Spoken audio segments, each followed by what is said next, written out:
Welcome everybody. Welcome. Thank you for being with us.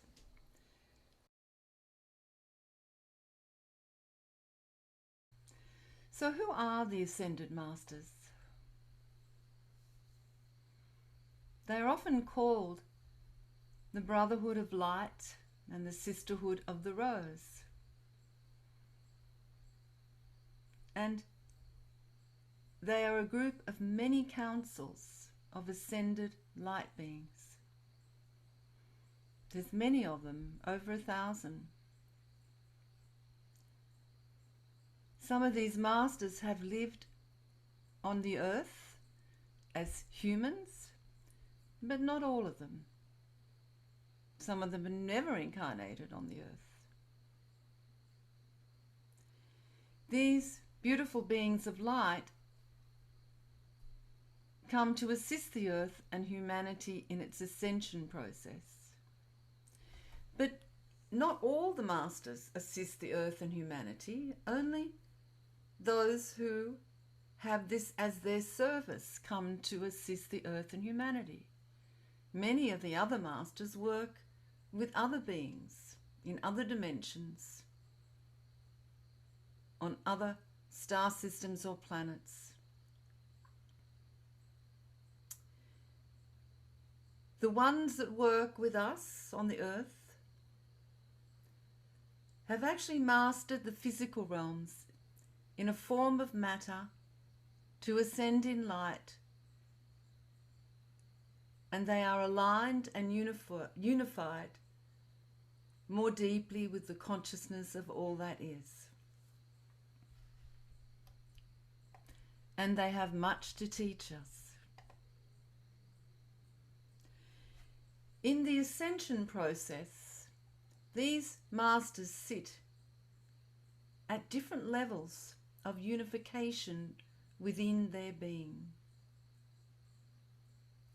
And this may include unification with their soul, with their monad, with many of their monads, and all the way, of course, to unifying all their consciousness with their divine presence.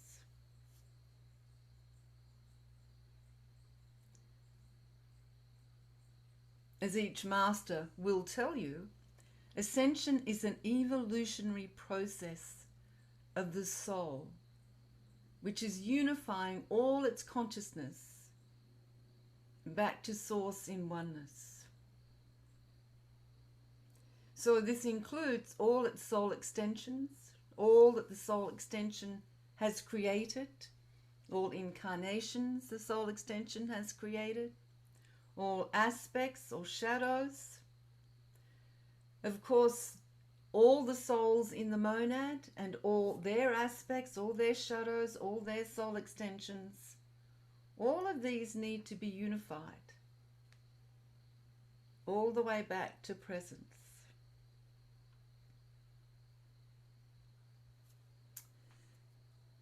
This is the process of ascension. It's unification of consciousness in alignment to divine truth.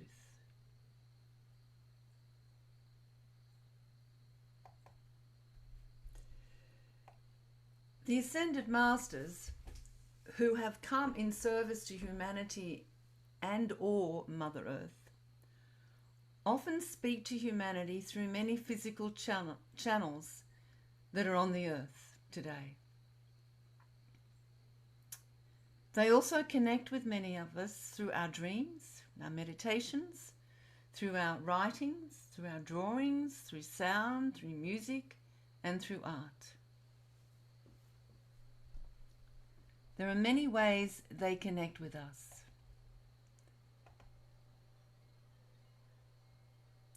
The Ascended Masters are enlightened beings, and they exist within the higher dimensions from the 7th dimension and upwards.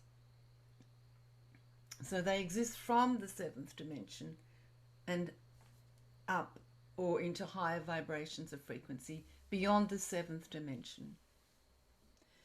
They always exist in group collectives or councils, and they always work through a collective consciousness because they have learned co-creation.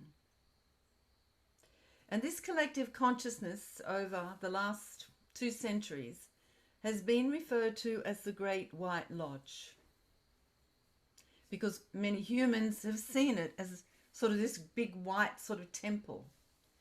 But it is simply the consciousness of many councils working together. These masters are cosmic beings of light that encompass portals and vortexes of light within their being.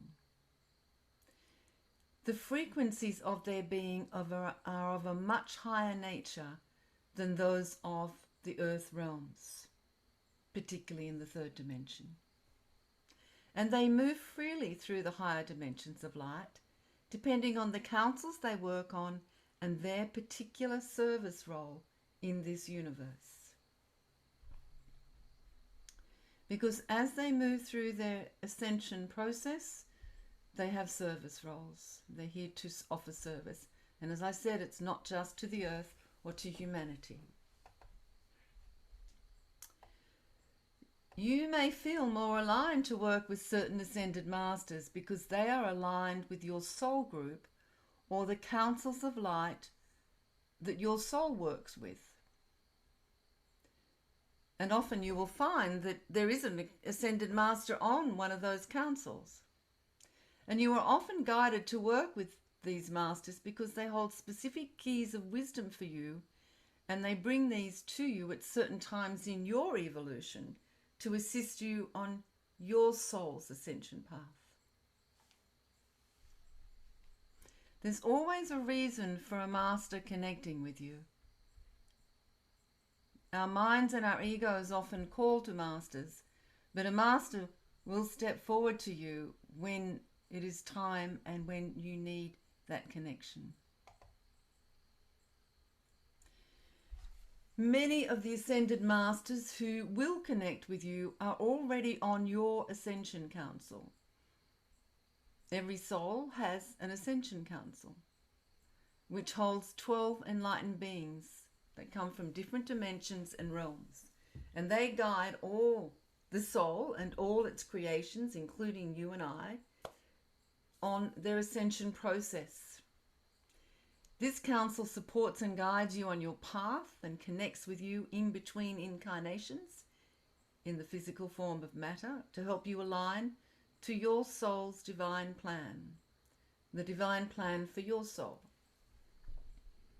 and also the divine plan for humanity, because you are part of humanity's collective.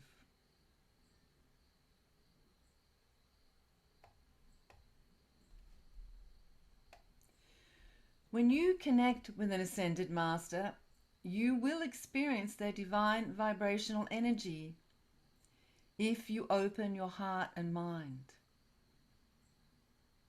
When this occurs for you, your energy will always be expanded simply by being in the presence of their consciousness. This vibration always opens your heart and mind, unless, of course, you choose to resist this connection. It's up to you.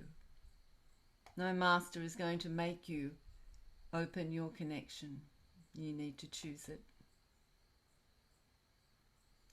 No matter whether a being has ascended in other realms and on other planets, or has already achieved ascension on Earth, all enlightened beings in service to Earth and humanity are here to assist Mother Gaia and all her creations to ascend through the 3rd dimensional physical plane of existence.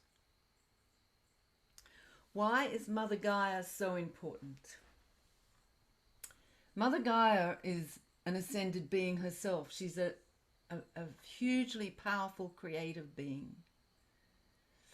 The earth that we sit on is simply the outer extremities of her being that she creates for us. But the actual earth itself is part of her consciousness. And the process of her ascension, which she's already on, Mother Gaia is much more powerful than any of us and is a very powerful creator being. And when human beings tend to think Mother Gaia is less than them, then they come into their arrogance, because she is here to do one thing and one thing only. She is here to ascend. She is here to completely expand into unification all of her consciousness into light. And while she's moving through this process, the souls that make up the collective of humanity are being allowed to come and work on her being, to learn and to grow in their own ascension process, and to learn from her if they choose to. But it's important to understand that Gaia herself, the being, the consciousness, when she fully expands into ascension, will become and open a portal into the next universe, which is why the masters spend a lot of time working with her. And for humanity, this will be a great expansion as well. It will open many gateways for us. But we are not the sole reason that they come to the earth. The sole reason is for Mother Gaia, so that a new universe can be created.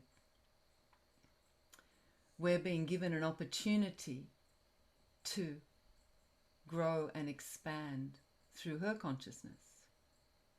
Now, of course, she is not going to explode into this expansion tomorrow. This is not happening tomorrow. But in universal time, it is coming. It's part of the divine plan.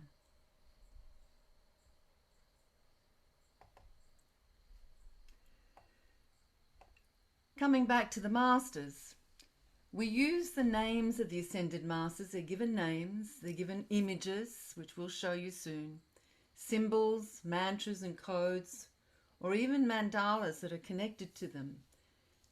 And we use them so they can spark within each one of us a remembrance and a knowing of our own God Source consciousness. Because the masters themselves have no question, no doubt of their own God Source consciousness, of their origin, of their source energy. And when we connect with them, they are our reminder of our own God Source consciousness, our origin, who we truly are, and not the illusion that our minds have created for ourselves. This connection often helps to accelerate your own vibration to a more expanded level of being, if you choose to allow it. If you choose to allow it.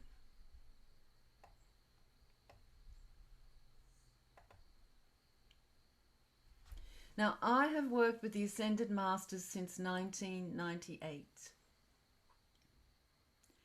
I began channeling wisdom teachings from a council of 33 Ascended Masters in 2003. I have worked with them a long time. My experience with the Masters over the past 20 years has really supported me to lift my vibration from the lower mind, and I have had many experiences in the higher realms with them. I was directly trained for 6 years, first by Saint Germain, then for 1 year by Serapis Bey, and then for many years by Lord Kuthumi, directly trained. Every time I went into meditation, they would step forward and speak to me and guide me and take me on journeys. In the past decade, I have worked closely with Lord Maitreya and Mary Magdalene, really anchoring that twin flame consciousness for humanity through my own being and assisting others to awaken to that. In the last few years, I've worked very closely with my own higher self, Inyasa Mabu Ishtar, and have been channeling Inyasa Mabu Ishtar many times.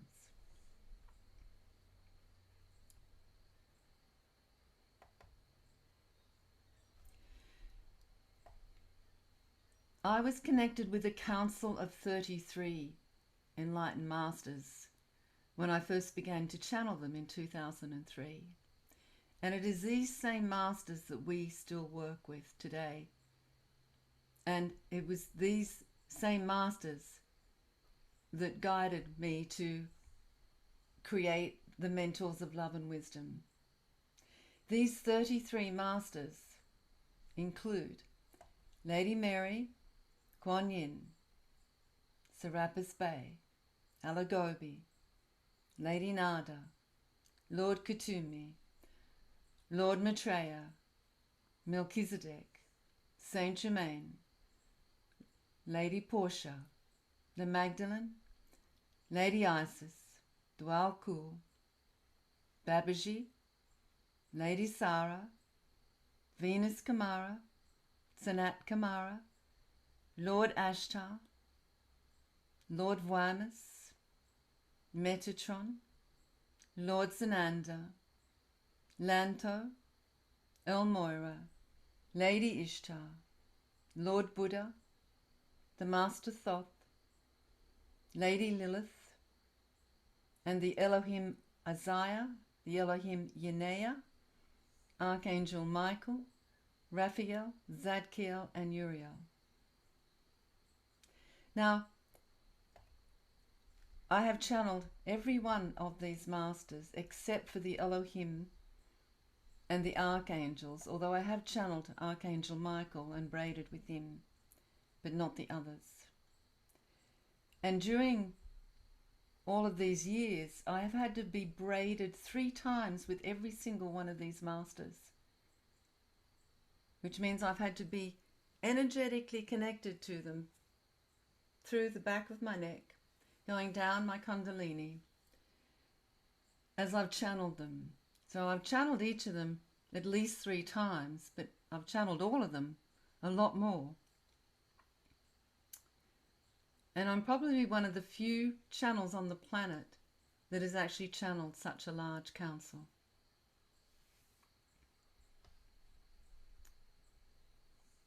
So I have a deep connection with the masters.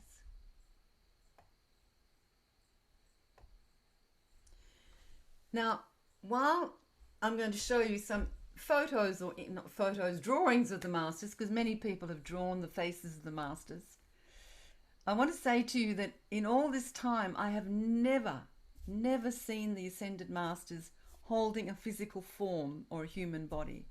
They have never appeared to me as a face. I always see them as a light body, always see them as spirit, as a light body. Because of course they're not in form anymore. They're in spirit, they're in essence. So over all of these years, I have never seen them in that way. And they always come to work with me in councils of 12 or more, and never as one master alone.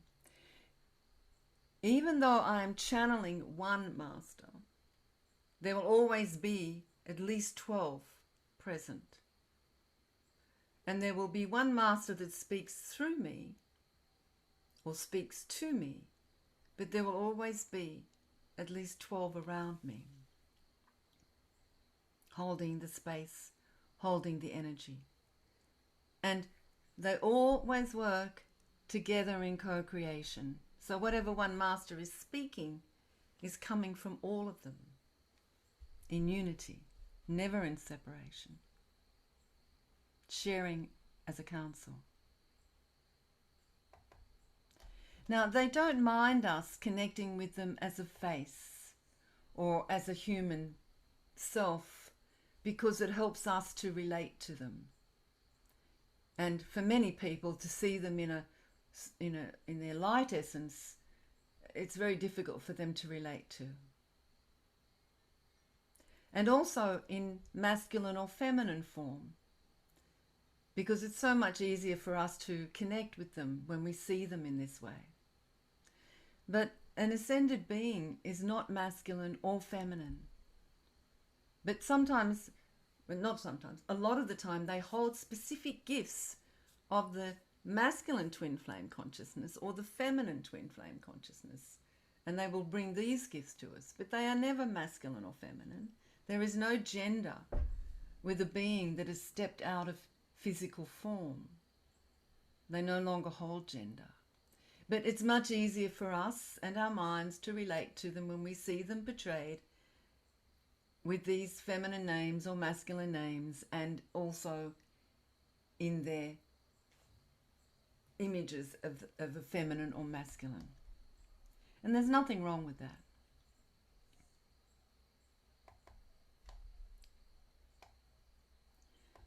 The masters come to share their mastery of co-creation. It is so important that they have embodied and integrated through their being into the physical realms.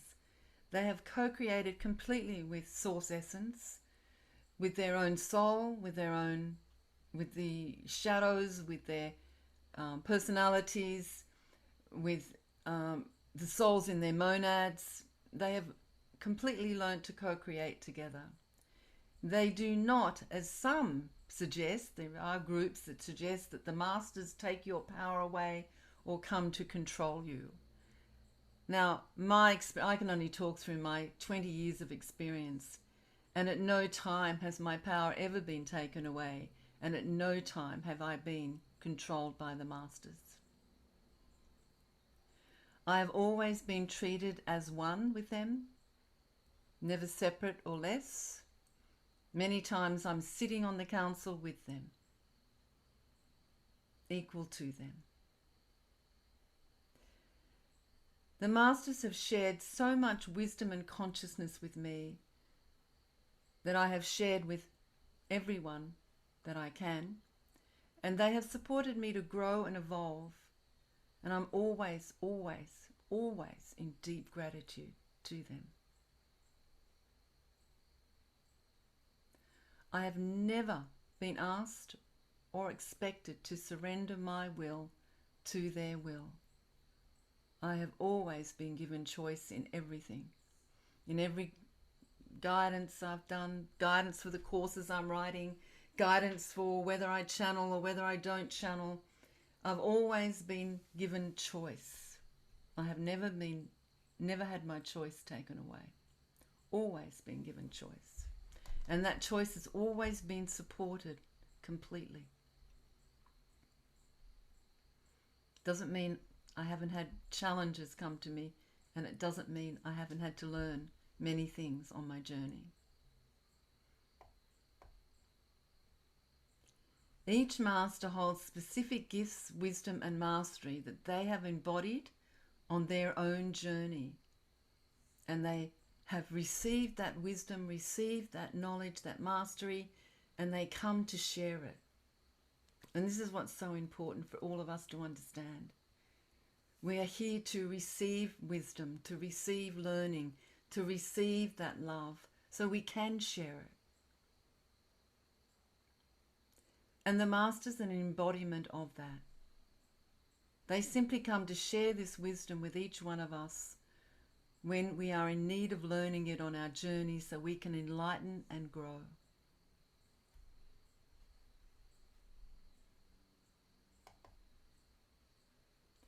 The choice is always yours to make as to whether you wish to receive their wisdom and support. It's up to you. They will never do it for you, but they do offer the tools and teachings to help you to do it for yourself. That's why they come.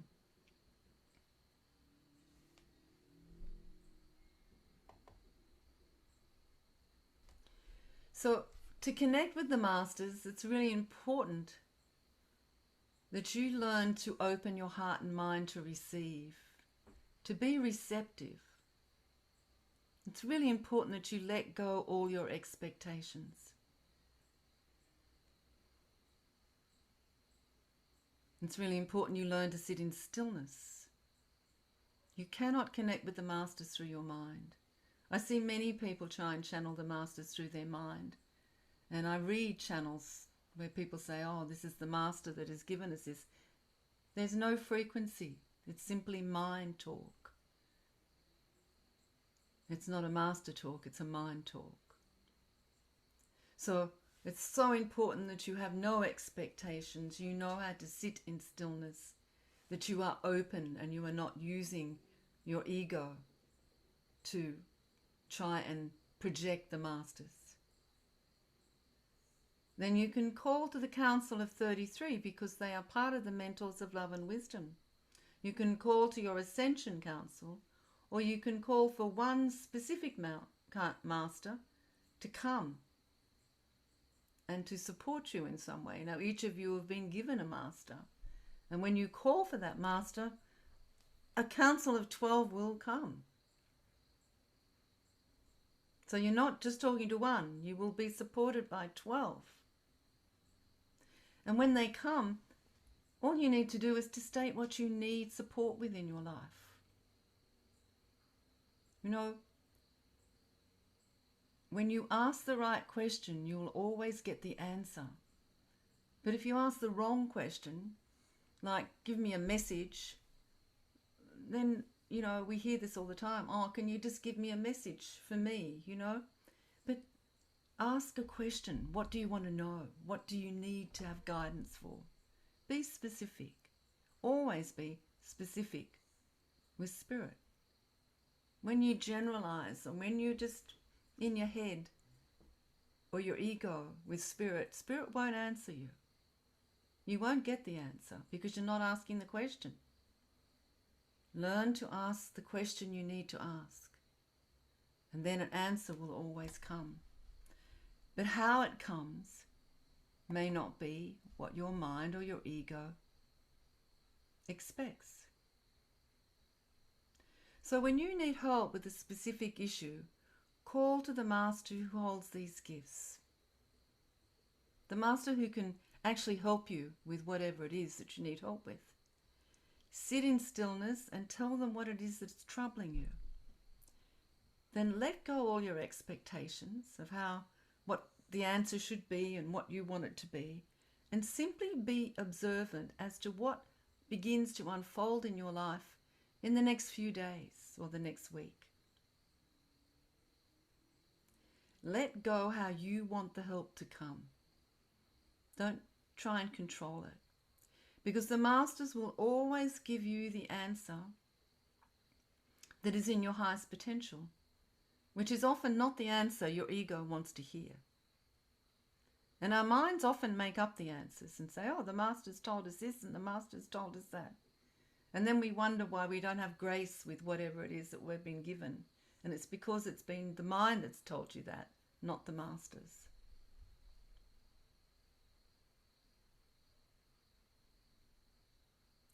So just open to receive what comes, because whatever the masters bring to you will bring it to you for your highest potential to manifest your divine plan. And yes, sometimes they will bring you challenges in life that you need to look at.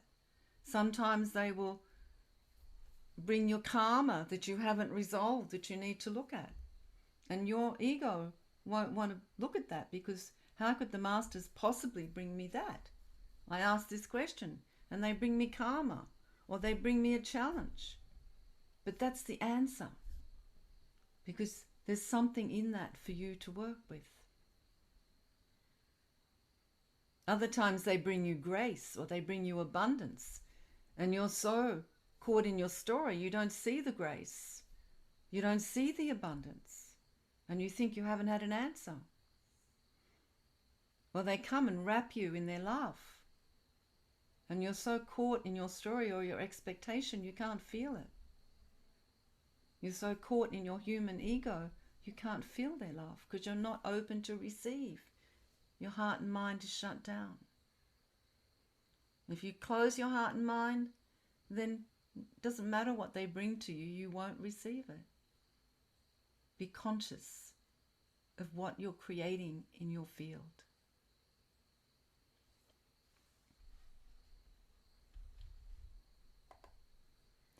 So before we go on, I'm going to go through some of the masters, but I know there's probably questions, and I'm very happy to answer them. So for those of you who may have a question, you can please ask them.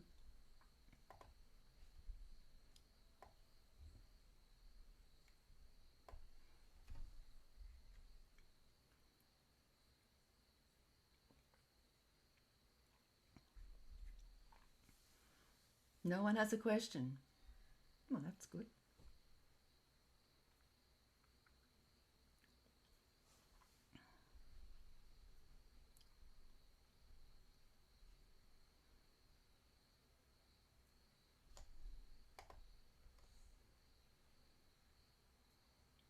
Okay. Well, if no one's going to ask any questions, if you come up with a question you want to ask me, please let me know. Moi, j'ai une petite question. Oui. Comment est-ce qu'on peut savoir qui fait partie de notre concile des 12?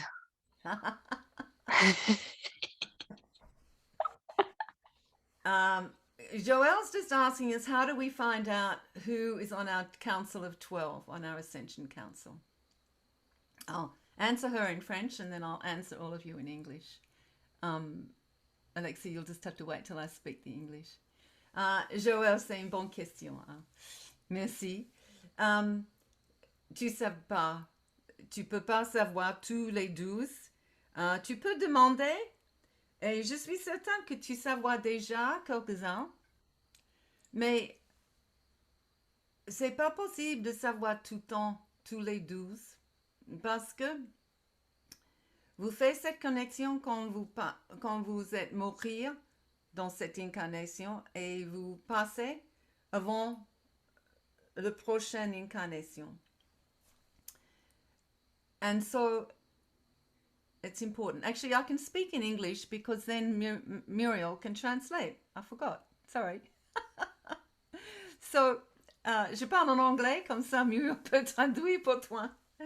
So what I'm saying to her is that usually we don't know who the 12 are, and there's a reason for it. Because we're not meant to know all the 12.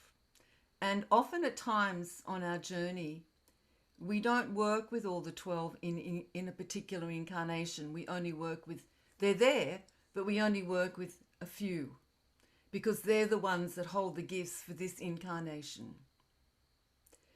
And so they're the ones that we're allowed, I don't know whether that's the right word, but that we're meant to connect with. And the others stay back. They're there, but they just stay back. And so you have maybe 2, 3, maybe 4 that you actually connect with quite deeply. They step forward, they work with you, they guide you. If you have no connection with the masters, you're completely oblivious that they're there, but they are there. And the others just step back. So you're not meant to connect with all of them. When you die or pass over, you will connect with all 12 because you'll sit with them and you will look at what you've created, manifested in your life, whether you've completed your plan for that incarnation, whether there's things that you still need to work with, and that will be looked at with you. You will look at it with your Ascension Council. There'll be no judgment in it. It's simply a connection of looking at, oh, okay, this is what you came to do in this incarnation, and yes, you achieved it all or you didn't, and you need to understand perhaps what you need to work on next time. So that's the answer to that question.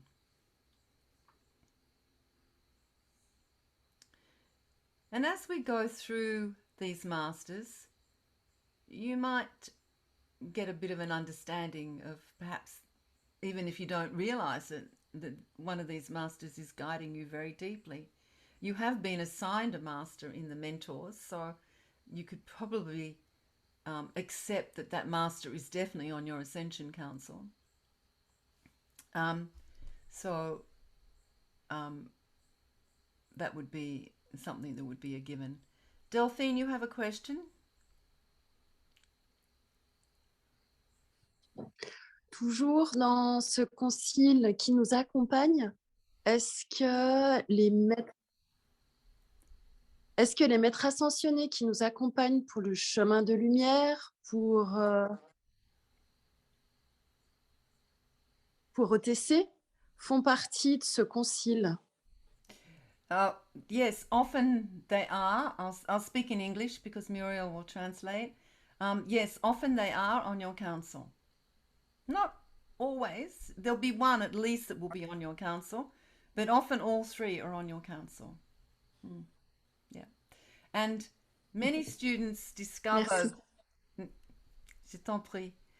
Many students discover that those who are on, if they do the master's way, and they're given 3 masters, often if they do OTC, one of those masters is also there for OTC, and then maybe they do the path of the one heart, and that master's there again, and often that's showing you very clearly that that master's walking with you very strongly. Not always, but often we see this. Or in the mentors, you're working with them. So if that master keeps coming up, you can be guaranteed that they're on your Ascension Council. Okay. So these quotes that I have put here were given to me by the master. So I've written these from channel. They've come to me in channel quite a few years ago. I don't know, maybe 6-7 years ago I got these. So I'll just read them out. This is from Ala Gobi. Ala Gobi works with the mind. So where you've got a busy mind, where your mind is distracted a lot, where you've got a strong mind, often you'll work with Ala Gobi. Because Ala Gobi is about coming into stillness. It's about stilling the mind. So he says, all the chatter and constant movement in your mind that is connected to the outside realities of the many in your physical world causes you to be distracted and unable to receive the clarity you need to serve the divine core of self-light that sits within you. When you truly wish to know thyself, then come and sit in the center of your being and meet that which is your divinity. We will meet you in this place, for we cannot meet you in distraction and separation. When you choose this path, know that this requires the silence of your distraction and the end to your tunnel vision. So this is very much what he works with, and it's his guidance to those with busy minds, strong minds. He teaches you how to come into stillness. He works directly with Lord Buddha to assist all souls to achieve God realization. He brings to you the essence of peace. He asks you to take the time, the effort and energy to be still and silent and connect with your inner self. He teaches you to still the mind. He reminds you that all you need to know and all that you seek is within you. He encourages you to release and let go of things that no longer serve you, that hold you back or weigh you down. He helps you to find what has true meaning in your life and discern what matters most. He helps you to attain and maintain a calm and balanced center regardless of what is going on around you. So when you're working with a busy mind, when you need inner peace, Ala Gobi is the master to call. When your mind's busy, when you're distracted by everything around you, when you're constantly out of your center and you cannot sit in your center, call to Ala Gobi.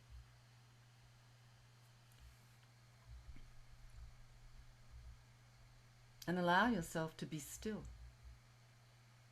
I'll say this, it's no point in calling to a master if you don't want to work with their energy, you don't want to work with their frequency. Because this is what they bring.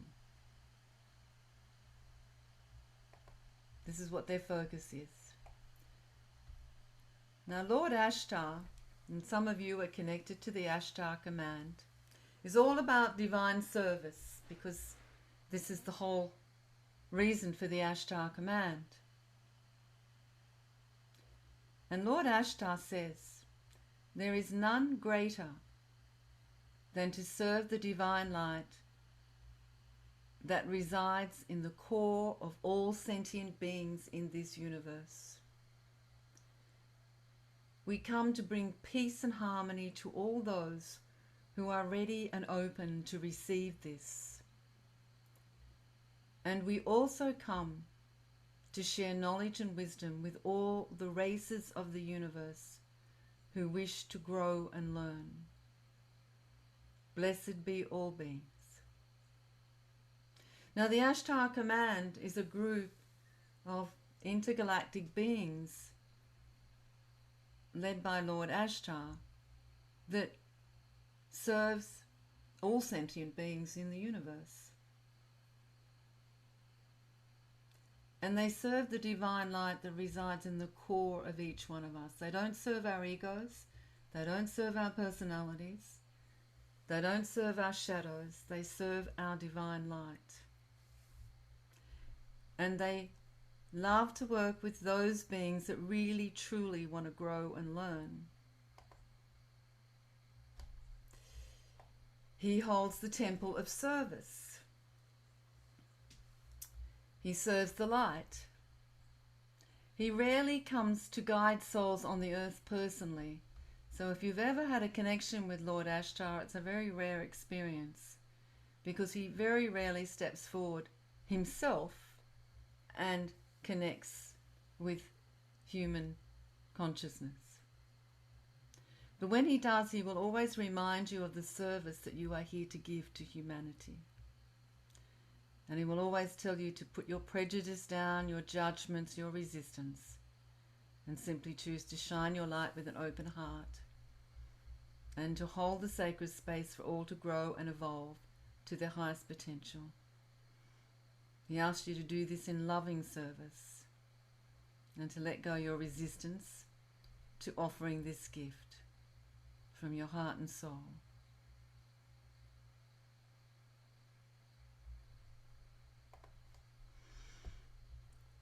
Babaji, very much about the form of light. He says, I am one without form and life, yet I am filled with light. I walk the pathways of eternal light to my endless salvation, and will walk beside you on your path of enlightenment. Step with me and seek the path of love, for this is the way of the enlightened master. Let go your chains and limitations, and be free of the veils of density and duality. In this you will become the light. So that was directly from Babaji, a message from Babaji. So, he's often called the deathless avatar. He is the immortal master that lives in the Himalayas. Oui, je vais le faire. Ishtar, excuse-moi, mais tu vas un peu vite dans le défilé des diapos. Muriel a du mal à lire en même temps. Okay. Merci. Okay. Do you want me to go back? It's okay? Okay. So Babaji was written about in the autobiography of a yogi by Paramahansa Yogananda, which many of you will know. He's said to be about 2,000 years old, and he is a great server of humanity. He was originally born, not born, he was originally born in Tamil Nadu, India in AD 2003, and his birth name was Nagaraj, which means Serpent King. When he was 15, he set out on a spiritual quest and was initiated into ancient yogic practices and ultimately became a siddha, which is a perfected being. He travels by thought, and often when you're connected with Babaji, often you'll just have a connection with him, and he manifests anything he needs from the air. He overcame physical limitations and descended with his physical body, and he promised to remain in his physical body on the earth plane. Now, there has been a Babaji existing in the Himalayas up till recently, and I'm not sure if he's still there, but there has been a physical Babaji in the Himalayas for a long time. He assists those to come closer to God's source and follow divine will. He asks you to follow a spiritual path, to seek the path of love as the way of the enlightened master. And he helps you to be free of the veils of density and duality. So he looks after the temple of enlightenment.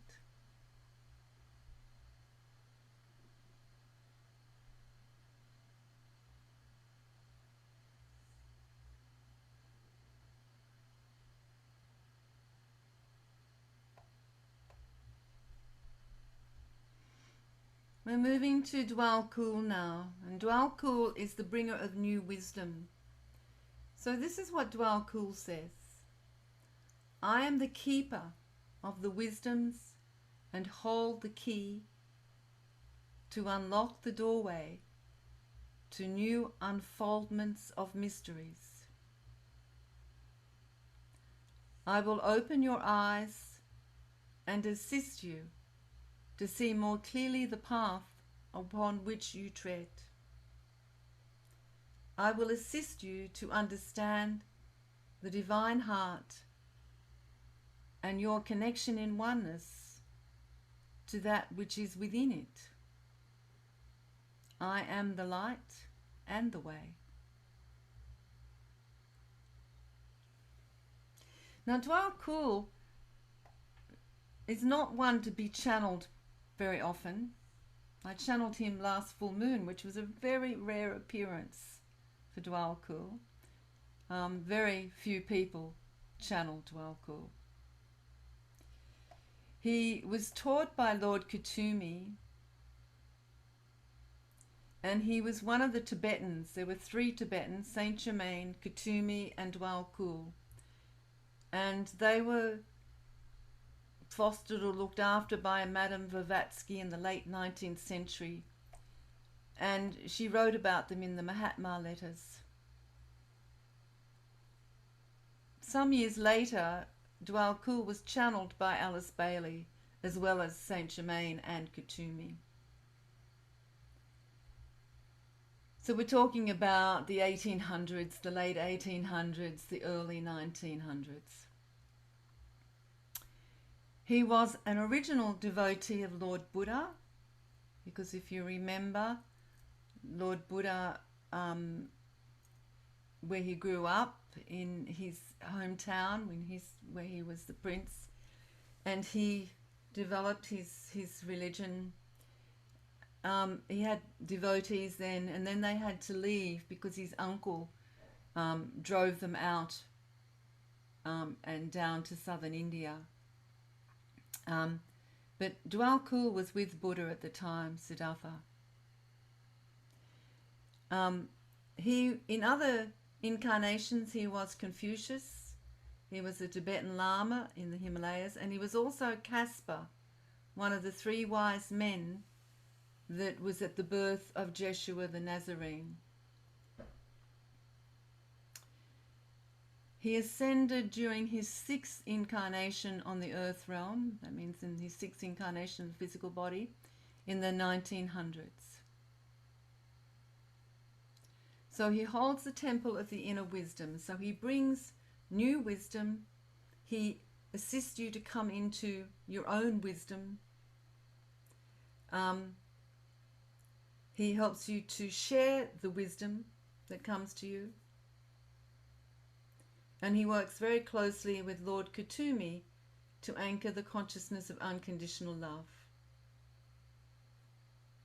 He is also one of the lords of karma that sits on the karmic board. So there's a whole group of masters that sit on the karmic board and help humanity and other beings resolve their karma.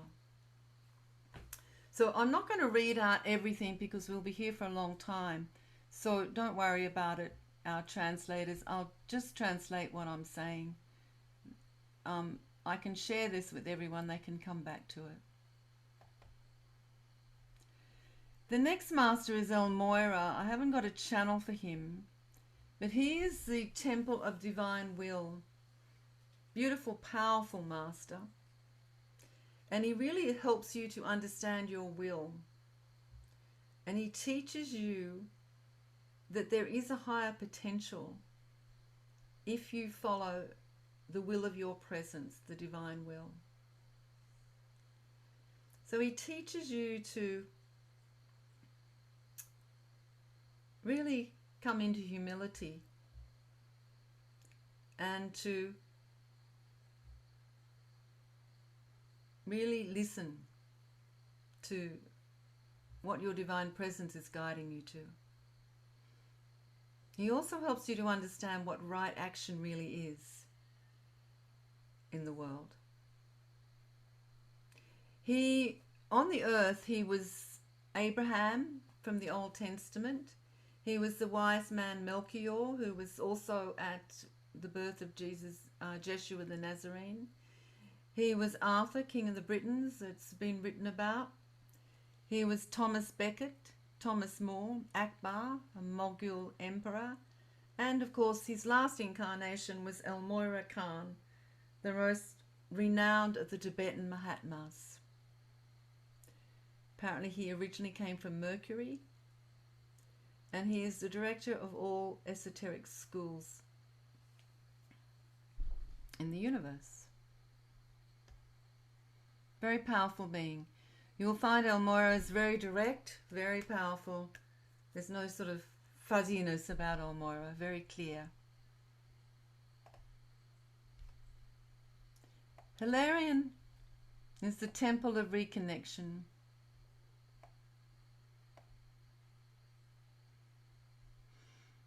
He really helps you to get in contact with life, with the creation energy. He really wants you to connect with that creation energy. So with nature, with trees, with plants and animals, all that prana.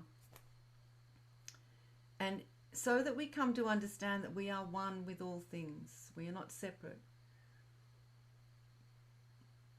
He encourages you to come out of that mind energy and to open the heart to connect. He brings you out of separation. He asks you to see that we are connected to a great group consciousness, not just humanities, but all the sentient beings on this planet.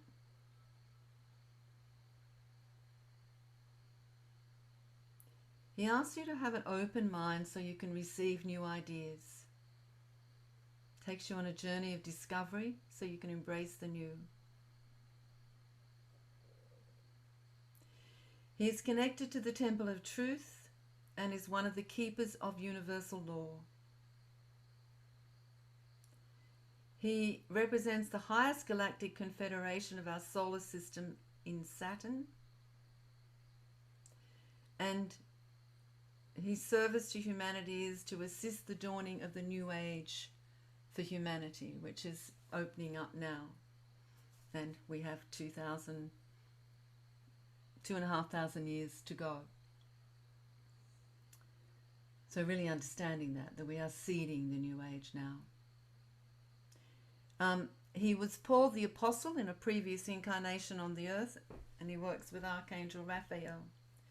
Now, I've only channeled Hilarion so many times. I don't know, maybe about 7 or 8 times. He's a very gentle being. He doesn't step forward to be channeled very often.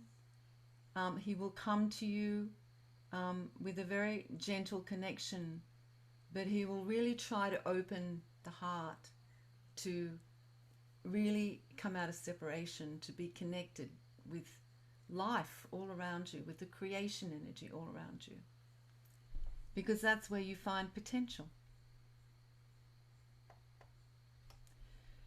Lord Kuthumi, also a very strong master. Now, I spent nearly 6 years being trained by Lord Kuthumi, and I had many journeys with him, many teachings with him, very powerful teachings,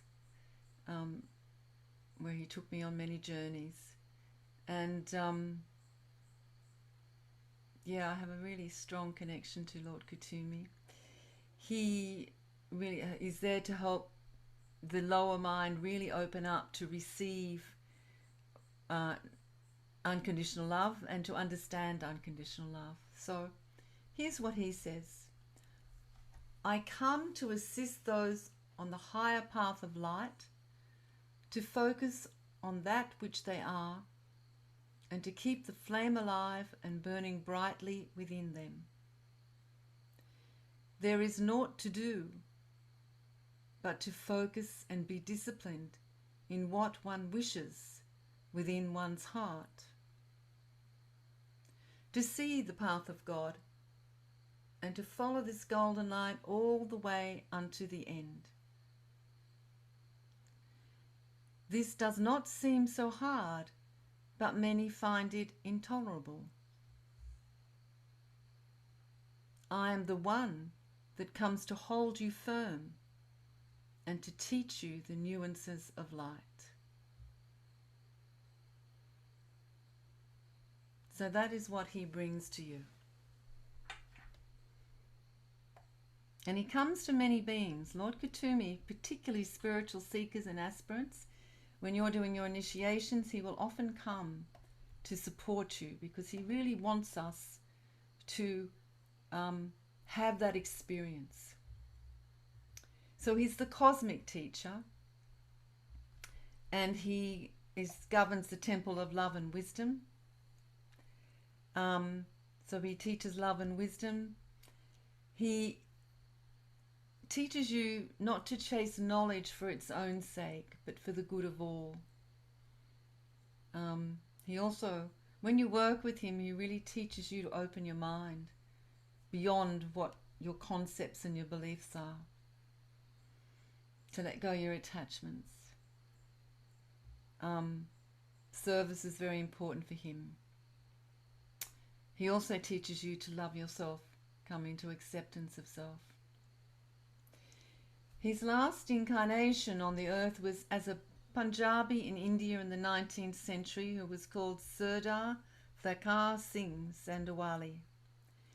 He attended Oxford University in 1850 and spent time in Germany.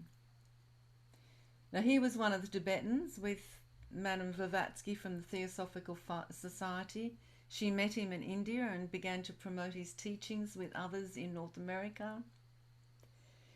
His remaining years was spent in Tibet, where he sent letters to students that are now in the British Museum. It said he is a member of the Brotherhood of the Golden Robe, those who take on the pain of the world. And he has an ashram above Kashmir in India, and also an etheric retreat in Machu Picchu.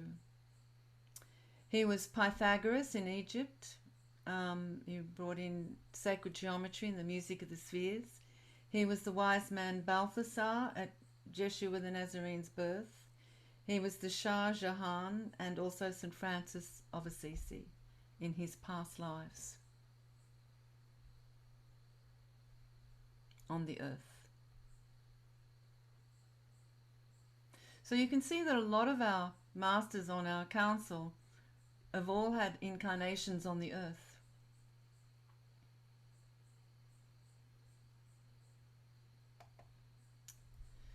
Now, Lord Lanto is the temple of alchemy, and he works on Universal Ray 2 on unconditional love, but he works on the higher consciousness of love. Lord Kuthumi works on the consciousness of unconditional love for the human mind and personality and ego, but Lanto works on the higher perspective, and he has this amazing power to work with alchemy and draw on cosmic light. So he's a very ethereal type of being. So he really works with sort of a very high frequency energy. He will help guide your spiritual destiny, but for the most part, Lanto is hardly ever channeled, if very rarely channeled, and he really doesn't come into the earthly realms very much. He spends all his time in a much greater frequency. So when he connects with you, it's a very expanded connection. It's very hard to, it's very hard to grasp him because he's this very expanded connection. He is dedicated to the evolution of planet Earth through cosmic Christ illumination, and he was known because he was able to breathe out this golden flame from his heart. Everyone could see this golden flame that came out of his heart that he created, from his alchemical, magical process. He volunteered with Sanat Kumara to come to Earth long ago, and he had many incarnations on Earth in Lemuria and Atlantis, and then later in China. He was known as the Duke of Chu, the true founder of the Confucian religion or tradition in China. So that is Lord Lanto. I'm hoping this is of interest to everybody. Is everyone interested in this, or? Yeah. Yeah, okay. I'll go on. Now Melchizedek is power. He's always power. When he comes, it's like, boom, he comes Merci.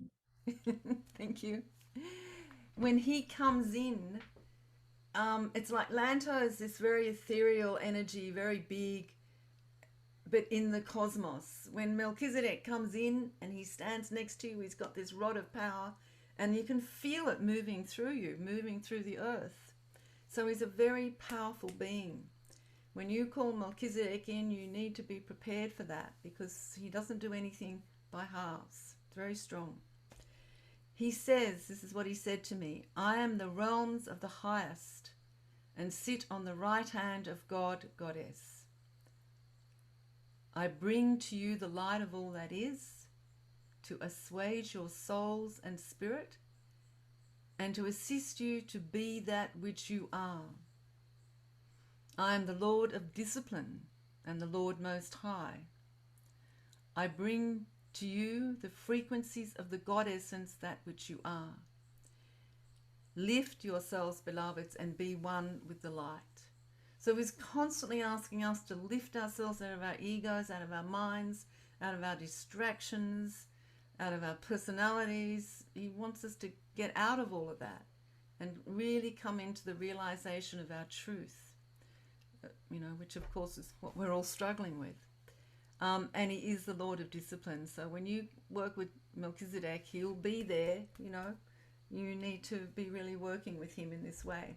I think, Colin, you work with Melchizedek, don't you? You've got... Yeah, I think you work strongly with him. And when he comes in, it's just, as you say, boom. Yeah, it's very strong energy. Yeah. Can almost knock you over when he comes in. So, and he's very strong. There's no, there's no soft and fuzzy with Melchizedek. So, so when you call him in, don't call him in unless you really want something to shift, because things shift when you call in Melchizedek. And don't ever call him in to shift something in someone else, because you might feel the energy that happens around that. So he is the universal Logos, so he looks after the energy of the universe. He's the temple of empowerment. He teaches you about your power on earth, so he's constantly going to ask you to step into your power, to take responsibility. So he will constantly ask you to do that. He shows you that the power of God realization is already within you, and that it is only through your acceptance and embrace of self that you can come into your true power. So he really is there to tell you power is not outside of you. It's not about control. Power's got nothing to do with control. It's about you owning and accepting who you are. So he teaches that when you embrace all that you are, then you meet the divine within and become aligned to the will of your divine presence. He gives you the power to be the master on the earth, but that requires a lot of work and a lot of responsibility. He was the priest or the king of Salem in the time of Abraham. In the Dead Sea Scrolls, he is called Michael, and some allude to him as being one with Jesus and Archangel Michael. According to the book of Enoch, Melchizedek was the child of Noah's brother, Ner, and others say he was Noah's son, Shem, so there's a bit of confusion about who he is. My understanding of him is that Melchizedek really didn't have an incarnation on this planet. He sometimes can appear as like he brings his light body into a physical body, and he sometimes does walk on the earth, but my understanding is he's never been in a physical incarnation on the earth. So they do describe the order of Melchizedek in Psalms and hold ancient esoteric teachings. And of course we know there are groups, human groups on the earth that believe they are the priests of the order of Melchizedek, and they may be. But yeah, very amazing being. Another amazing being is Lord Maitreya. Now, I love Lord Maitreya because he's got the same power as Melchizedek, but he comes from a very different place of energy, and he comes to hold you, to support you. When you really want support, there's, to manifest, to be present, Lord Maitreya is a beautiful being to call upon. Very powerful, very strong. He says, the Lords of Light await you to lift you up and hold you firm upon your path. Do not let your head drop to the pavement and walk unattended, beloved ones. Be one with us and follow the light, for it always is your path home.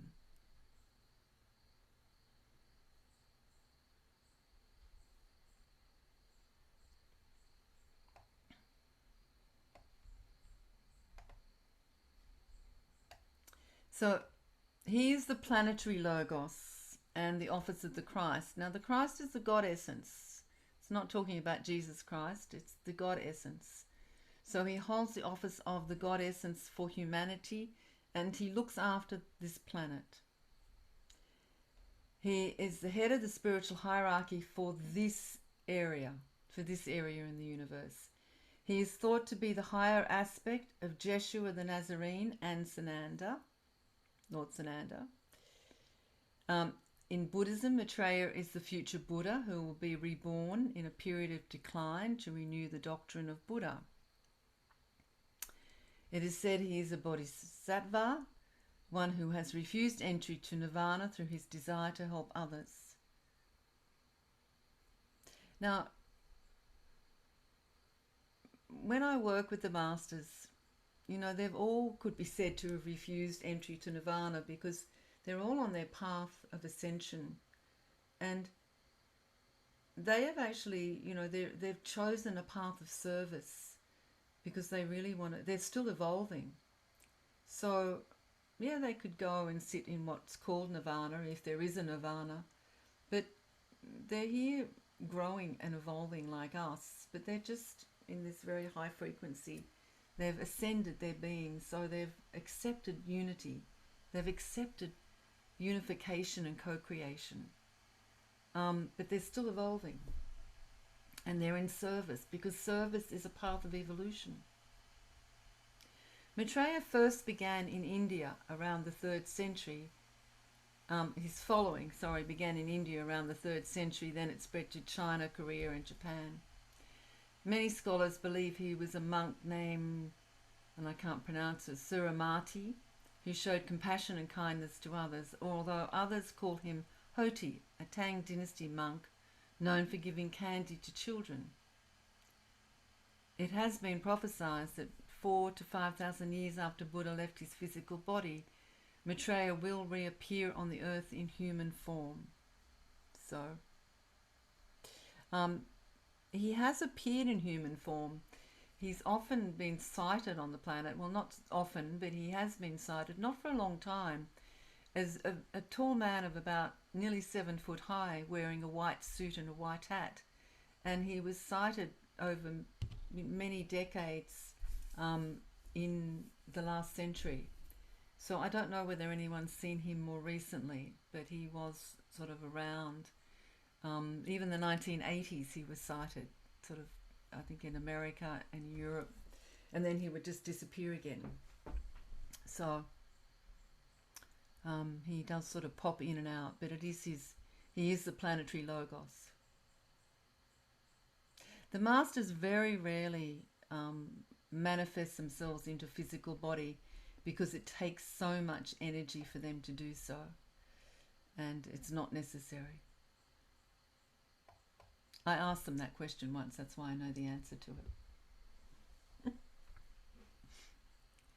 So they gave me that answer. Paul the Venetian is the temple of creation and manifestation. Now, he's another master that doesn't step forward very often. He's on many councils, but he doesn't step forward very often, but he works behind the scenes. He works with anyone who's doing creative things, and that can be the arts, sacred arts, can be anything that's creative.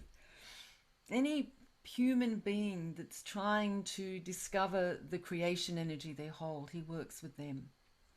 So no matter what sort of creation energy you want to discover, what you want to manifest, he's a great master to call for that. Whether it's creating yourself or some sort of artistic thing, or sound or song, or, you know, particularly good with sacred codes and sacred art. That anything that you're looking at being creative about, really working with that creation energy, Paul the Venetian's a really good master to call. And he won't, like some of the masters, sort of be right there beside you where you can feel him. But if you call on him and ask him for help, his energy will come through and work with whatever you're working with. So you may not even know that he's there, but his energy does come in. He initiates and balances the heart chakra through beauty and art. He ascended on April 19th, 1588, at the Château de Liberté in southern France, after passing at the age of 60.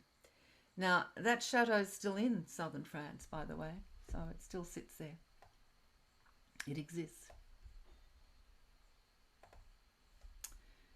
Serapis Bey, now he's another strong master. He's the gateway.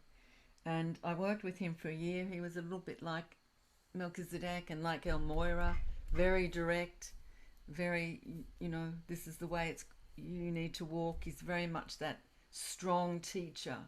And this is what he had to say. I am the leader of the path of ascension, and it is through me as the gateway that you will take your initiations in light and love to discover the true path and that which you are. Call to me to assist you along the path, to bring forth the illuminations of each doorway, and to hold it wide open for you to step through when you are ready. In the meantime, I will be the whisper in your ear to remind you of that which you are. Now, Serapis is the Ascension Gateway. And so on your path of ascension, you know, where he says here, he's the gateway through which you take your initiations, and he brings forth the illuminations of each doorway. So when we're on our initiations of ascension, we're being asked to learn something. We're being asked to come into something, which also means we need to resolve our resistance and our karma. But doorways need to be illuminated for us, because often we can't illuminate them ourselves. And other beings sometimes have the key for those doorways that we're being asked to walk through, because we don't have the key ourselves. So sometimes, you know, a master will do that for you. Serapis Bey, if you can't open the doorway you're wanting to go through to illuminate your consciousness, you call on Serapis Bey. Sometimes, for example, sometimes I'm very guided when I'm in a deep initiation to have a healing or work with somebody, and they're really not doing the healing, but they've got codes within them that opens the doorway for me then to step through and have an experience of an initiation. For me, it's always been where the masters come in and work with me, but I haven't been able to open the door myself. So I've had to go to somebody to open the door for me, because they've had the codes or the keys. Now, sometimes your teacher will do that. You might have a teacher. Maybe it's me, maybe it's somebody else. Maybe it's one of the mentors you've worked with. Sometimes you're guided to go to a healer, because they can open that gateway that you can't open, but you need to walk through to move on your path. Sometimes it might be one of your buddies or one of your Trinity members. And for anyone in the mentors, it probably is one of your Trinity members. And often, you know, they've got a key for you. So be very careful of being resistant to that, because sometimes this can come up as a challenge for you, and sometimes it can come up as deep wisdom that's coming to you from someone in your Trinity or someone in the mentors. So it's not always the same person, because we need to walk through different doorways at different times, and these doorways are always different, so we need someone who holds the key to them, and that's not always us. So we can walk through and move through initiations in our life, because it's how we grow, is through initiations.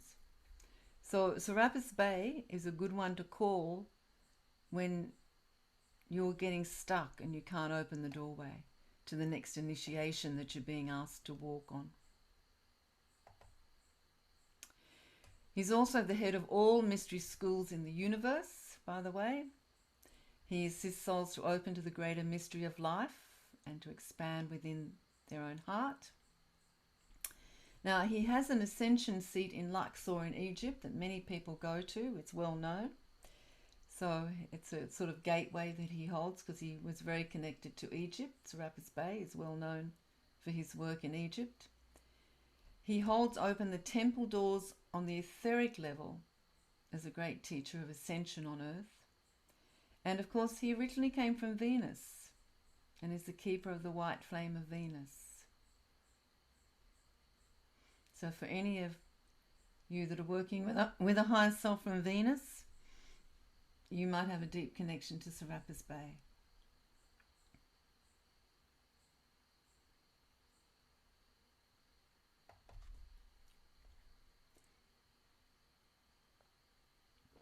Now, Sanat Kumara governs the Temple of the Eternal Self. He is the head of the Temple of the Eternal Self. He is a very advanced being. He's called the Ancient of Days. I don't know if that's in there somewhere, but he's called the Ancient of Days. I don't think it's sitting in there. He's at the 9th level of initiation, and he's regarded as the Lord or Regent of Earth, also the head of the spiritual hierarchy of Earth, who dwells in Shambhala. But I think some of that has changed recently. He is the founder of the collective of the Great White Brotherhood, which is composed of masters of ancient wisdom, and works with ascended masters and volunteers from other worlds who have joined together to advance spiritual evolution on Earth. Now, Sanat Kumara is rarely channeled as well. He doesn't step forward. But he has this all-encompassing energy, and it's very connected with Mother Gaia and the Earth. So he's extremely grounded. So when he comes in, he really grounds your energy. And he is, as we said, the Ancient of Days. So, you know, one of the first beings to come to the Earth when Gaia created the Earth. Apparently there's a shrine for him in Sri Lanka. You can read, so he also comes from Venus around 18.5 million years ago. And it said they set up a colony on the Earth. The beings living on the etheric plane of Venus are said to be hundreds of millions of years ahead of us in their spiritual evolution. And they are. You know, Venus, the planet now in our time, is dead. But the planet, you know, in the time that these beings existed and still exist simultaneously, was a very thriving, amazing place. It is said that the governing council of Venus sent one of themselves, when we see that, who was Sanat Kumara, here to guide us. So he came here a long, long time ago to guide humanity. Before we came. He was here long before we came, getting the place ready for us with Mother Gaia and a group of beings. So that's why it's called the Ancient of Days.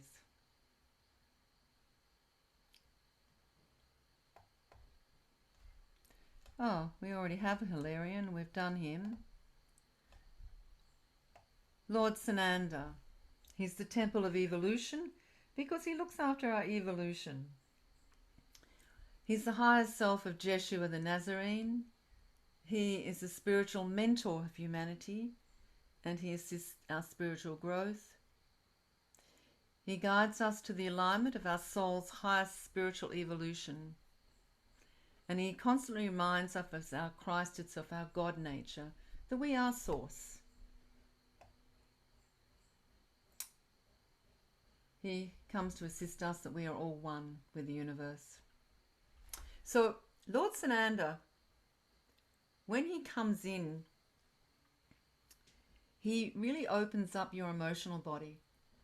So when you work with him, you'll feel this emotional energy. So if there's anything sitting there that's not quite aligned in your emotional energy, it will come up for you. And there's always an opening when he comes in your emotional self, your emotional consciousness. So he has that huge, and touches you deeply. You know, it's not, he doesn't actually activate your shadow emotions, but that deep heart opening that can make you, touch you so deeply you cry. You know, I can remember the first time I channeled Sananda, I just was channeling with tears streaming down my face. I wasn't unhappy, I wasn't sad, I was just so deeply touched by his consciousness that my heart just opened up, and I channeled for about an hour with just tears streaming down my face. It's not the first time I've done that. Mother Mary did that the first time she ever stepped in. My whole body was like, oh my God, you know, I was just, and tears streamed down my face. I can remember so long ago when that happened, I was sitting with a group outside in circle and under the trees, and Mother Mary came in and just embodied me, and And Sananda does the same thing. So it really opens up that heart energy, you know. It's like, oh, and sometimes we struggle with that because sometimes it can be painful. We're a bit, you know, we're so touched, so deeply touched that it even feels painful, you know. So don't fight that if he comes in. Let that flow, because it's such a huge expansion of your heart, a really big expansion of your heart. It's beautiful when he comes in. Just invite him in. Let him fill you. And here comes my favorite, Saint Germain. Saint Germain is about transcendence. Transcendence of all energy. This is what Saint Germain had to say. Beloved ones of the earth realms, hearken to that which I say to you at this time. Let go your resistance to the light of God. Be that which you are, and transcend the illusionary realms of where you sit. Look skyward and be with me in bliss and infinity. Transmute the darkness to be one with the light. It is time. Now, I have a close connection to Saint Germain because he was the first master that ever came to me and spoke very loudly in my head one day and told me who he was. And he was very loud, very direct, and continued to speak very loudly to me for many years later.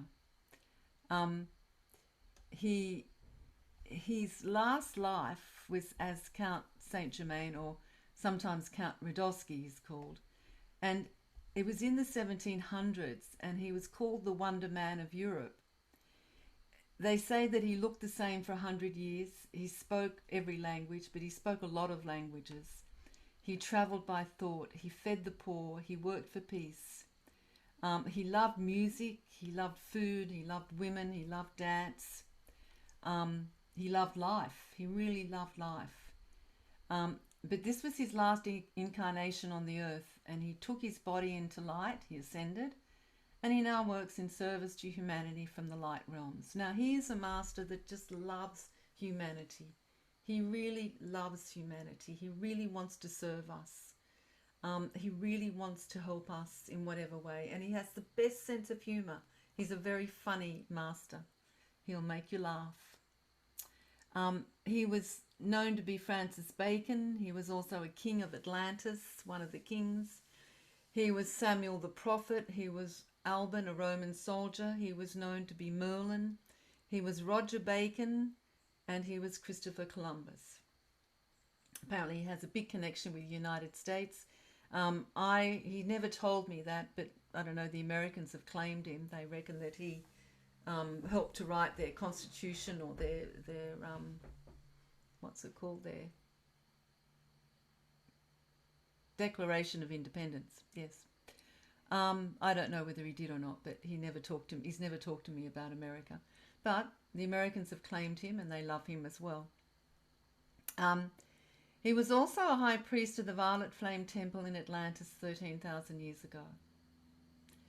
So, but he's a lord of karma, and he sits on the karmic board, so he helps a lot with karma. And he was one of the Tibetans that Madame Blavatsky talked about, and he worked with Dwjhal, Khul and Kuthumi. Now,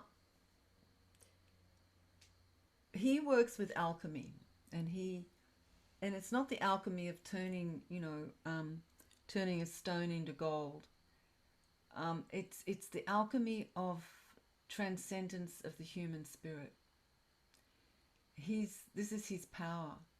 He works with the human spirit to help us transform at a really deep level through all of our experiences on earth, to enlighten our being, to transform to our truth, and to step out of our illusion. And he does this with alchemy. His energy creates this alchemy within our being. And all the masters have this alchemy of when we open to it, to allow things to shift at a cellular level, actually at a cellular level in our being. Saint Germain's very powerful at that. He's one of the ones that really works with that alchemy at such a deep level. So he asks you to let go your resistance to working with that and to allow yourself to transcend the limitations of the physical.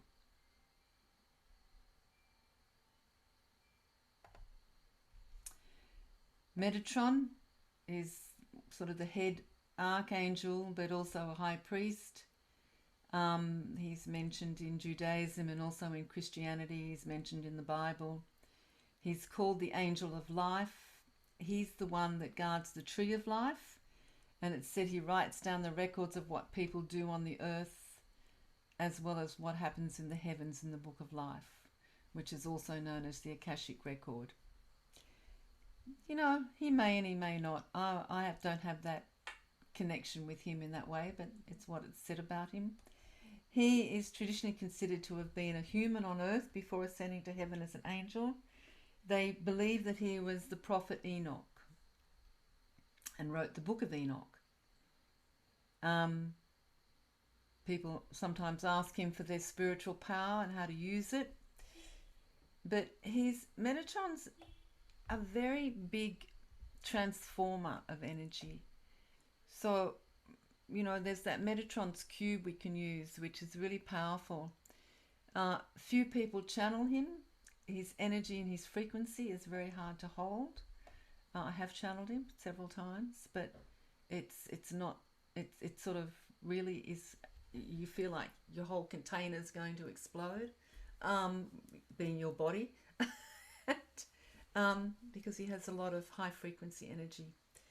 And he will shift energy if you ask him, especially using his cube, his sacred geometry.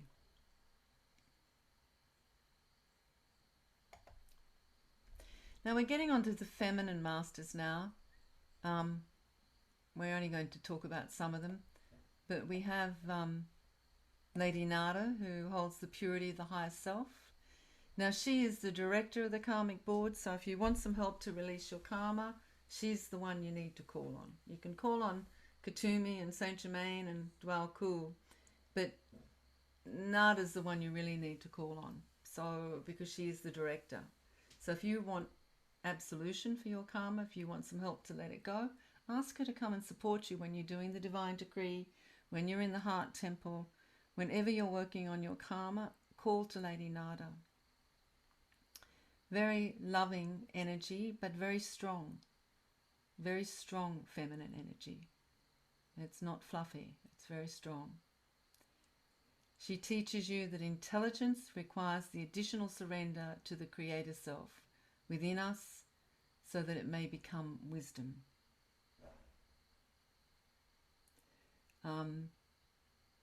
She brings the balance of the feminine, and she's a keeper of the feminine heart for all of humanity. She assists the feminine consciousness, not the female, but the feminine consciousness, to be empowered on the earth. So it's that feminine consciousness of creation, co-creation, connecting with spirit, living through our connection with spirit.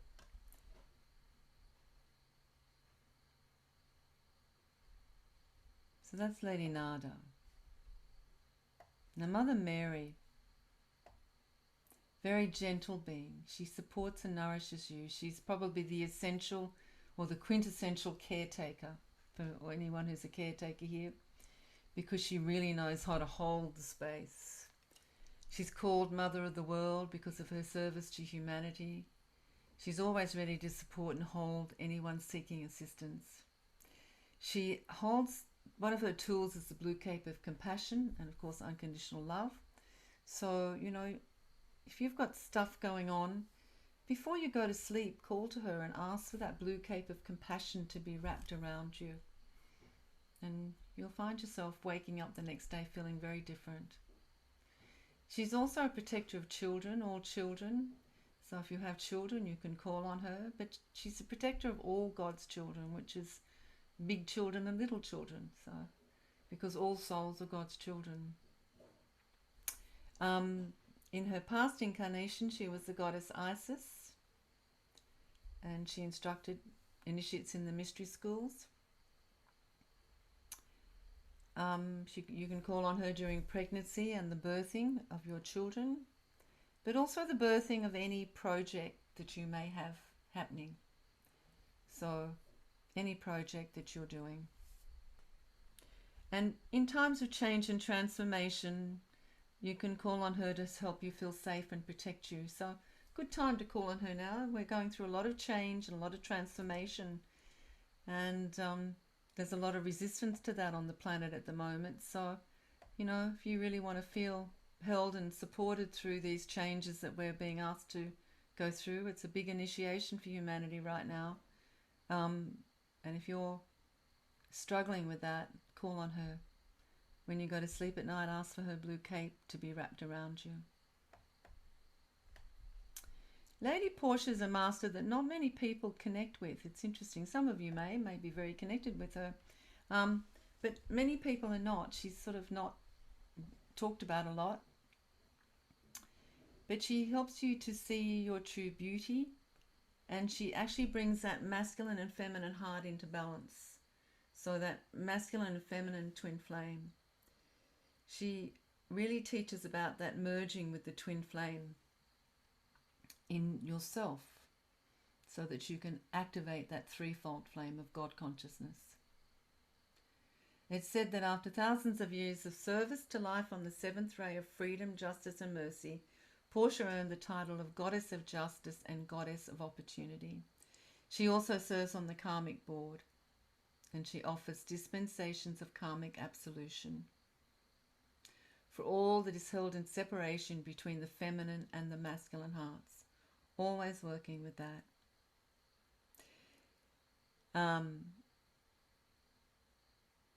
She holds the scales of justice, which were held by the goddess Mart in Egypt. So she offers wise counsel and asks you to see the great opportunity that each one of us has been given when we incarnated into the human life. It's a huge opportunity for our souls, and we forget that it is an opportunity for us on our path of enlightenment.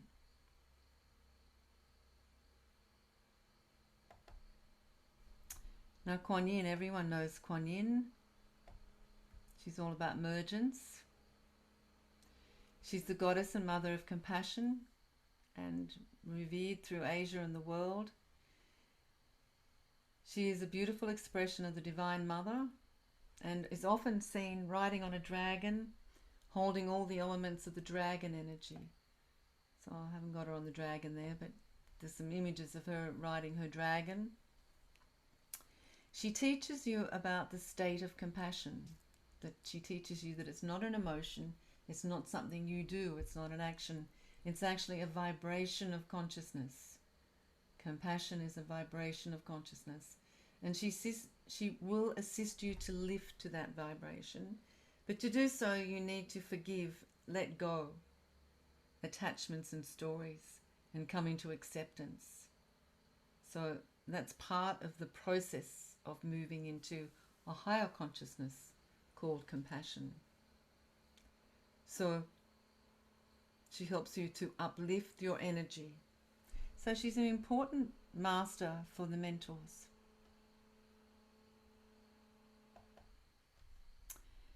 And then we have Mary Magdalene. Now, Mary Magdalene has been a very interesting being. She is called, better known as the Magdalene. You know, she was a very powerful force when Jeshua the Nazarene was the prophet and teaching so long ago, more than 2,500 years now. And she was actually the wife of Jeshua the Nazarene and the mother of his children, her daughter Sarah and her son Elijah. But of course, being female, she wasn't accepted by the Catholic Church when it took over the so-called teachings of Jeshua, and they called her a prostitute or a harlot. And it's been more than 5 years now, probably about 7 years, since the church admitted that it was wrong about Mary Magdalene and that she was not a harlot. So up until recently, they always said she was. Magdalene works with the energies of the divine feminine. Now, the Magdalene energy, which is the feminine twin flame, was made manifest in ancient Atlantis in the body of a high priestess within the temple of the Divine Mother. The Magdalene flame is the feminine heart flame that assists mankind to align to their creation potential through the heart of Source. It is fully aligned and merged with the Maitreya energy of God consciousness, thereby holding the divine presence of the triple flame at the heart of God. In the new age of Aquarius, it is time for the divine union that was anchored on the planet through the hearts of Mary Magdalene and Jeshua to be manifested into the hearts of humanity. Because that divine union has never been manifested into the hearts of humanity. It was resisted, it was distorted, and much illusion has been created around it. So at the moment on the planet, the two masters that are really guiding humanity are Maitreya and Magdalene, to bring in that balance of the twin flame consciousness. And this is the path forward for humanity in the new age. And so Mary Magdalene really holds and embodies that twin flame consciousness in alignment with Maitreya, and they have created that divine union of consciousness. And we're not talking about physical union, we're talking about a union of consciousness, because the twin flame energy needs to come into oneness. So an ascension of the consciousness of the masculine and the feminine, the manifestation and the creation energy, aligning together to create that triple flame, that oneness with God consciousness, which is actually to be realized through each one of us as we come into that full acceptance that we are Source expressing itself here on earth. Now, it's one of the reasons why the new age is going to take at least another 2,500 years, because it's going to take that long for humanity to really align to this, because there's so much resistance to it. So, and that's okay. It's all part of the divine plan. You know, there's no, your ego may be going 2,500 years. Oh no, it's all happening now. But you know, it's being seeded now. But and everything we do helps that to be seeded on earth. And there's no rush, and there's no quick fix, and there's no magic button that can be pressed, and no one is able to do it for us. And of course, this is what we're all looking for. We're looking for other beings. We're waiting for the aliens to come and do it for us. We're waiting for, you know, the enlightened masters to come and do it for us. No, we have to do it for ourselves. But we've got a lot of support, and we need to understand that and take that responsibility. And this is part of the journey that we're on. And each one of you is actually seeding that energy on the planet now. And each one of you is supported by the masters in that. And each one of you has that support, and you have that wisdom and knowledge within you. Each one of you has that love and has that wisdom. Twin flame consciousness, love and wisdom within you. We are the mentors of the twin flame consciousness of love and wisdom. And it sits within each one of us. And until we come into acceptance of that, it cannot be manifested in the physical world. But each one of us is a seed to do that. And all the work that we do is supporting us to do that, step by step, initiation by initiation, experience by experience. Every healing we have, every channel we connect with, every time we open our hearts and our minds to receive from Divine Spirit. We're seeding that consciousness on the earth for humanity, for Mother Gaia, for the whole universe.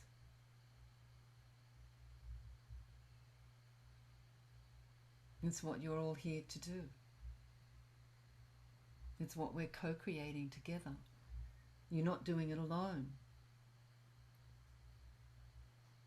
You're doing it with each one of us standing beside you. You're doing it with the councils of light standing beside you. None of us is walking this path alone. We're co-creating it together, holding hands, supporting each other, helping each other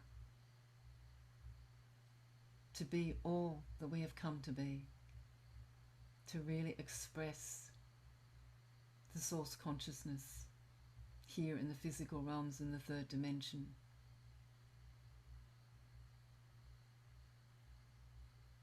And to shift planetary consciousness. It's a beautiful gift we've all been given. And the Masters guided us to this.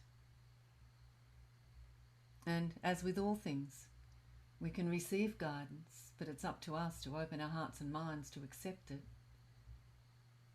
to follow it, to make it happen. Because no one else can do it for us. We can be shown the way, we can be given the gifts, we can be shown the highest potential, but we have to choose to walk the path. It's up to each one of us, and we all have a choice. Today we might choose it, tomorrow we may not. But whatever happens, please remember you are not alone. There is so much support for you, so much loving support.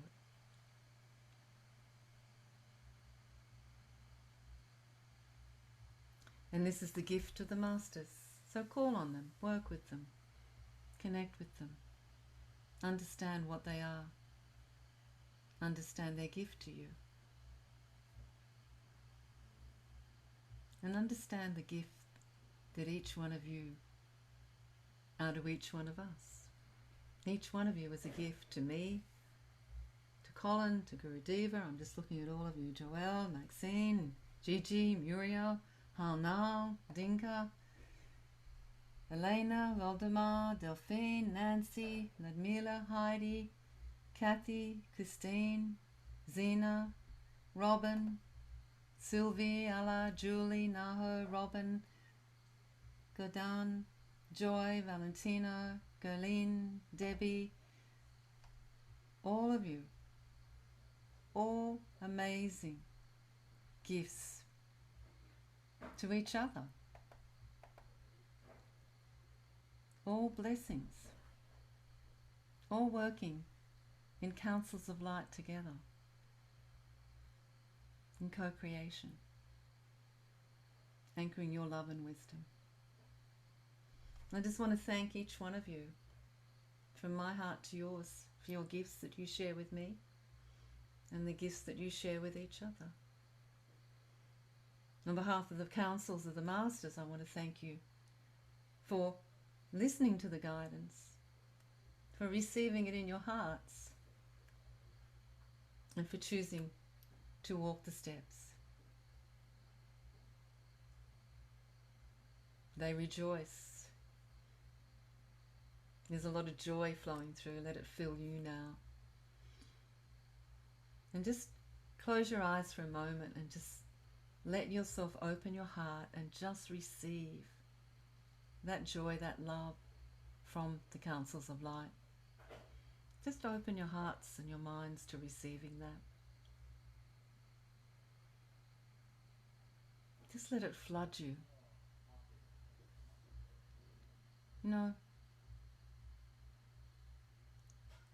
Let it touch you deeply in some way.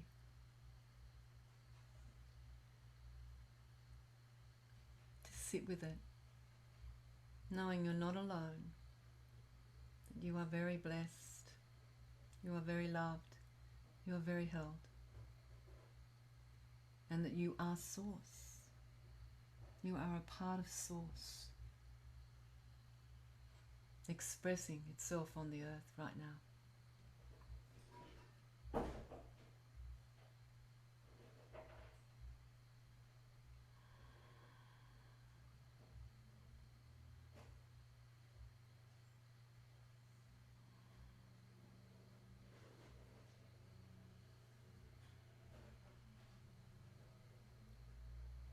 Blessings, everyone.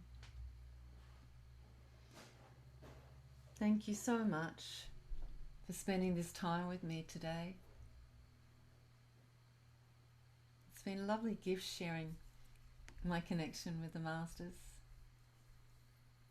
And I hope that you can be touched by their love as much as I have been, by their wisdom. For it's changed my life.